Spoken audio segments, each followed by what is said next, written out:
Welcome back students to my channel juicy brains. I am doctor Yashna Marks and हम partnership में dissolution of partnership firm के questions को discuss कर रहे हैं। सो प्रीवियस लेक्चर में हमने एक क्वेश्चन को डिस्कस किया, आज भी हम एक दूसरे क्वेश्चन को डिस्कस करेंगे जिसमें कि थोड़े से और एडजस्टमेंट्स रिलेटेड टू रियलाइजेशन दिए हैं। So in this question you have to prepare all the accounts in case a partnership firm is being dissolved. So the question will be on your screen. It says the following was the balance sheet of X, Y and Z as on 28th of Feb. Clear? अब आपको balance sheet दी है, liabilities and asset side दी है. The firm was dissolved on the above date on the following terms. Debtors realized 29,000 and creditors and bills payable were paid at a discount of 10%. Stock was taken over by X and furniture was sold. Land and building was sold and G's loan was paid by check of the same amount. Firm had a joint life policy of 10 lakhs with the surrender value of 1,80,000. Now इस question में you have to prepare realization account, capital accounts and bank account. Clear? तो if you must have seen the previous video, जो problem हमने उसमें solve किया उसमें realisation से related adjustments बहुत इजी थे. यहाँ पे हम थोड़े से फर्क एडजस्टमेंट्स को भी कंसिडर करेंगे and let's see how the accounting is done. So let's discuss. तो सबसे पहले हम बनाएंगे realisation account. Clear?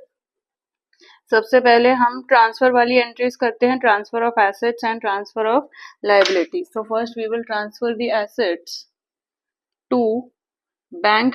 We don't transfer. Debtors दिए हैं तो डेटर्स ट्रांसफर कर लेते हैं हम 48,000. Then to stock 19,000. Clear? To furniture 43,000. To land and building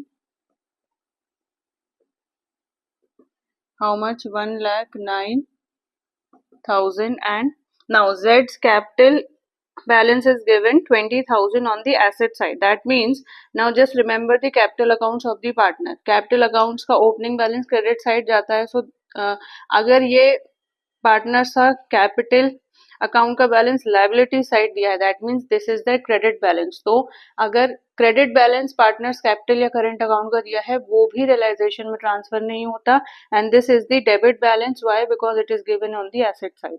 तो ये जेड कैपिटल अकाउंट का डेबिट बैलेंस है. तो debit balance of partners capital या current account is also not transferred to the realisation account. Clear? So this was something new in this question. Now we have to transfer the liabilities by creditors. This is 30,000. Then by bills payables, all outside liabilities are being transferred 10,000. Now G's loan is given. अब देखो partners तो X, Y and Z हैं, लेकिन G तो partner नहीं है. That means this is also the outside liability. It has to be transferred by G's loan account, that is 18,000. Clear? Now अब Y's loan account दिया है. Now Y is one of the partners. तो मैंने बताया अगर किसी partner का loan account दिया है on the liability side, that means it won't be transferred. इसके लिए सेपरेट हमें अलग से लोन अकाउंट ओपन करना है. So just leave it. And then it is workman's compensation reserve. अब देखो वर्कमैन्स कंपनसेशन रिजर्व से रिलेटेड एसेट्स में कोई चीज नहीं दी. Nothing is mention. अगर मेंशन होता तो वो रियलाइजेशन के क्रेडिट साइड में आ जाता. तो तब हम वर्कमैन्स कंपनसेशन रिजर्व को यहाँ पे ट्रांसफर करते 18,000. But because nothing is given related to workman's compensation reserve on the asset side, it will be transferred to the partners capital account. So these are the small things which you have to keep in mind and be very careful. Clear? अच्छा, अब तो और कुछ नहीं है. चलो now let's discuss the entry of assets being sold. So by bank दिया है क्वेश्चन में हमें, ठीक है ना. तो एसेट्स सोल्ड. अब एक एक करके देख लेते हैं. पहला है डेटर्स. तो डेटर्स के लिए डेटर्स रियलाइज 29,000. तो debtors is 29,000. Clear? And creditors and bills payable were paid at a discount of 10%. just leave it for now. Stock was taken over by X and furniture was sold to K. अब देखो, stock was taken over by X, यानी कि X is taking over the asset, तो इसकी journal entry होगी X capital account debited to realisation account, ठीक है। तो फिलहाल हम बैंक से रिलेटेड एंट्रीज कर रहे हैं तो वो देख लेते हैं। और सेकंड इसमें फर्नीचर दिया है, नाउ फर्नीचर वो सोल्ड टू के, के is again not one of the partners of the firm, मतलब वो थर्ड पार्टी है। तो इससे फर्क नहीं पड़ता कि क्वेश्चन में थर्ड पार्टी का नाम दिया है या नहीं दिया है, उसको हम कंसिडर करेंगे कि हमने उसको सेल ऑफ कर दिया। So furniture will come under the bank accounts, ठीक है। तो furniture is being sold off for how much, 20,000, clear. Land and building were sold for, ये लैंड एंड बिल्डिंग भी दिया है, how much, 1,18,000, clear. G's loan was paid by a check. A firm had a joint life policy of, अब देखो इसमें एक नया adjustment है, जॉइंट लाइफ पॉलिसी का अमाउंट दिया है 10 lakhs एंड सरेंडर्ड वैल्यू का अमाउंट दिया है, मतलब ये पॉलिसी सरेंडर हुई 1,80,000 में, क्लियर। तो now this is not mention in the balance sheet, but ये एक्स्ट्रा इन्फॉर्मेशन है, सो ये अनरिकॉर्डेड एसेट है, you are getting the surrender value of the policy, तो अगेन दिस विल बी, या तो इसको यहीं लिख लो, this will come under bank, तो इसकी separate entry is no need, ठीक है। Now come to the credit side, sorry debit side, जो लाइबिलिटीज को हम पे ऑफ करेंगे वो भी बैंक से ही करेंगे, लाइबिलिटीज पेड, ठीक है।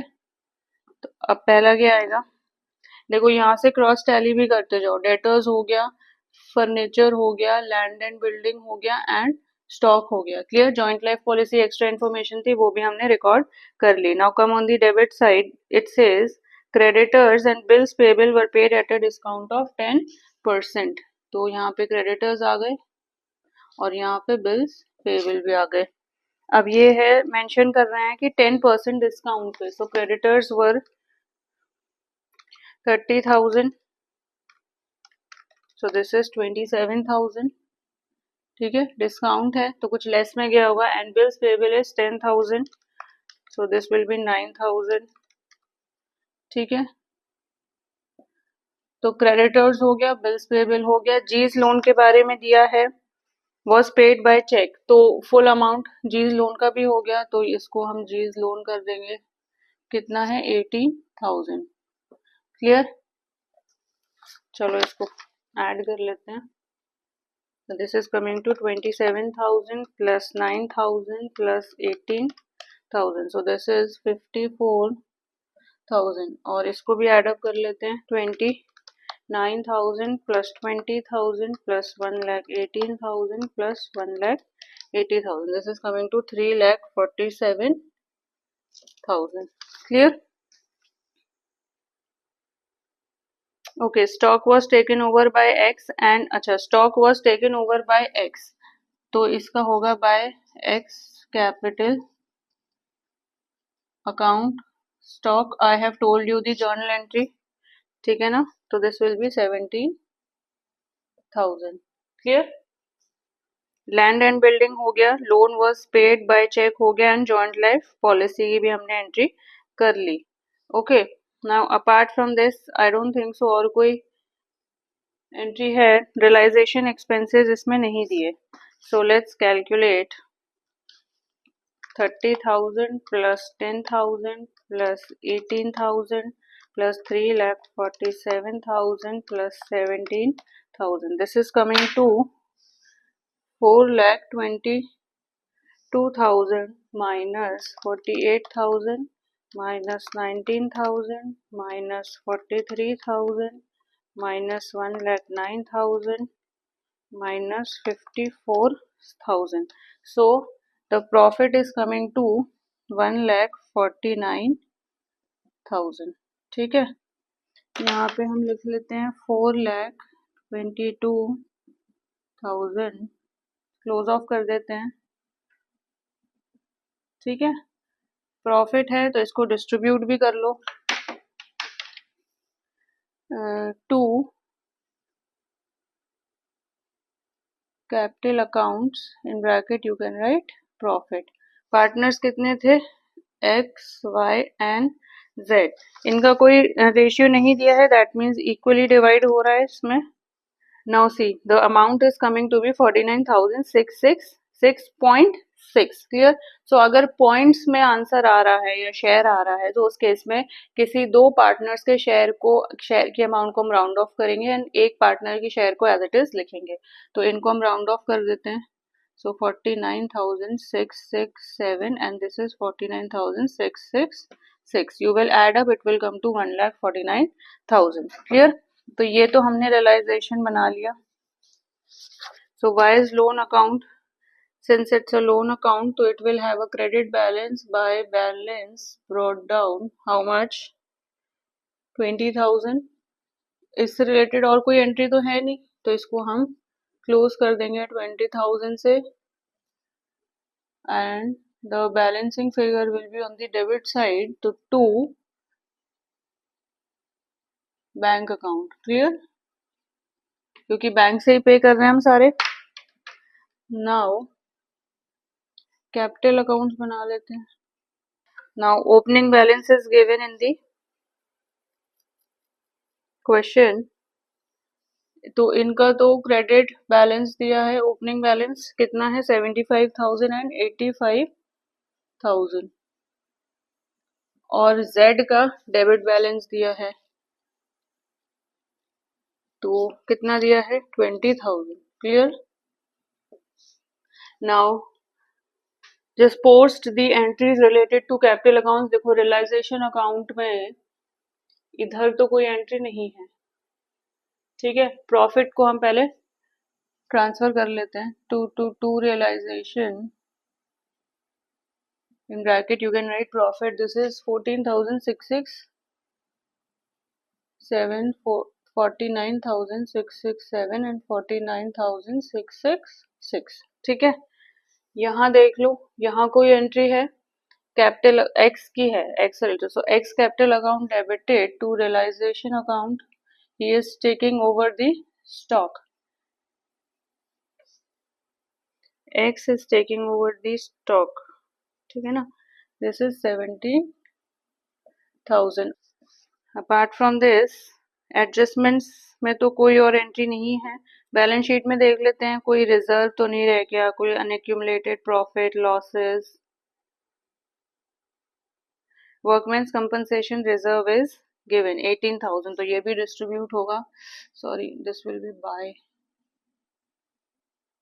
ठीक है, बाय वर्कमैन्स कंपनसेशन रिजर्व और फंड 18,000, ठीक है। इक्वली डिवाइड हो जाएगा 6,000। क्लियर? अब हम कैलकुलेट कर लेते हैं। 75,000, 49,667 plus 6,000 is 1,13,667.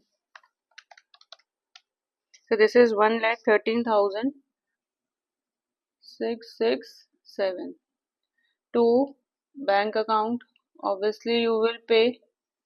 This is balancing figure 1,13,667. इसको कैसे इंटरप्रेट करना है ये भी मैंने आपको बता दिया था। क्लियर? 85,000 plus 49,667 plus 6,000 is 1,40,667, ठीक है।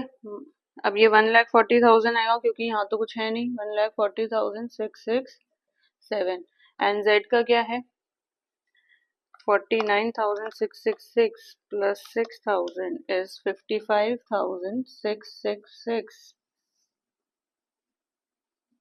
minus 20,000, so this is 35,666. Clear? Now in the end we will make the bank account. So these are the 4 accounts which you have to prepare in dissolution. अगर question में दिया है well and good, नहीं दिया है तो भी बनाना है, ठीक है ना। Opening balance because it is an asset account, तो डेबिट बैलेंस होगा, that is 17,000 in the balance sheet it's given. Now bank से रिलेटेड सारी एंट्रीज कर लो, यहाँ की कर लेते हैं पहले। Y loans account debited to bank account, so bye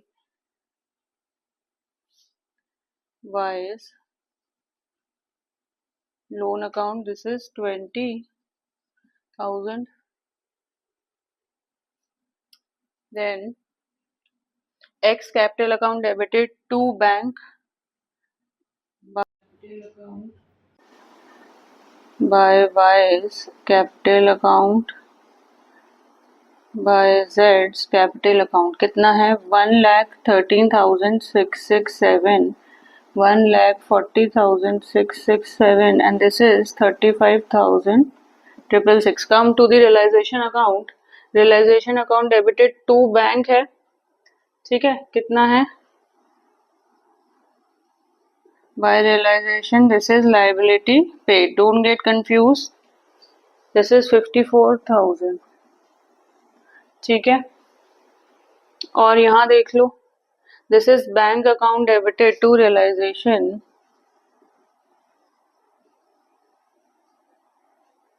ठीक है, this was the asset sold, so this is 3,47,000। इसके अलावा तो कोई एंट्री है नहीं, चलो देख लेते हैं। 3,47,000 प्लस 17,000 इज 3,64,000। यहाँ का तो बैलेंस आ गया 3,64,000, 20,000 plus 1,13,667 plus 1,40,667 plus 35,666 plus 54,000, so this is 3,64,000। Resolution के केस में बैंक अकाउंट टैली हो जाएगा, ठीक है ना, most of the cases bank account tally ही होगा। So I hope so students ये प्रॉब्लम आपको क्लियर हो गया होगा। This problem was a bit different from the previous problem जो हमने डिस्कस किया था। इसमें कुछ ऐसी एंट्रीज थी जो हमने प्रीवियसली डिस्कस नहीं की थी। सो आई होप सो जैसे जैसे नए एडजस्टमेंट्स आ रहे हैं I am making it clear to you. I hope so आपको क्लियर हो गया होगा। In the upcoming lectures we will basically focus on the realisation account और उससे रिलेटेड कितने डिफरेंट एडजस्टमेंट्स हैं जो आपके एग्जाम में बोर्ड्स में आ चुके हैं और आ सकते हैं। सी इन द नेक्स्ट क्लास। तो स्टूडेंट्स अगर आपको मेरा लेक्चर पसंद आया हो तो इसे लाइक करें, शेयर करें and do subscribe to my channel. See you in the next class.